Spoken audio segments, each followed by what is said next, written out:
So today I'm showing you my progress on my Seminole pumpkin. It's quite prolific. I'm still amazed every day as to how fast this thing grows.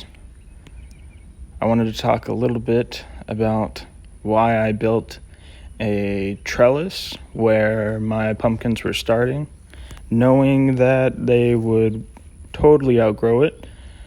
I intentionally wanted a trellis at the young stage of my pumpkins because I knew that they would grow up it, but also to create a shaded environment to keep the base of the plants away from the sun, as in my experience with most squash and pumpkins here in Florida, the sun is just too crazy strong, especially in this late spring, summer.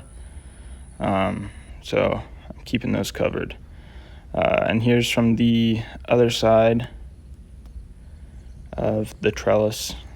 You can see I've got some chia that had grown through in certain places, but yeah, the Seminole pumpkin overall is just doing crazy great. Here's a little pumpkin here.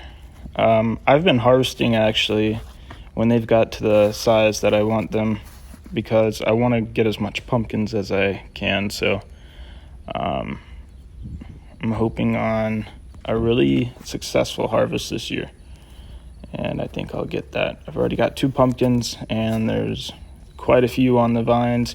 Some I haven't even been able to see just because of how densely the pumpkins are growing, but they're doing really well.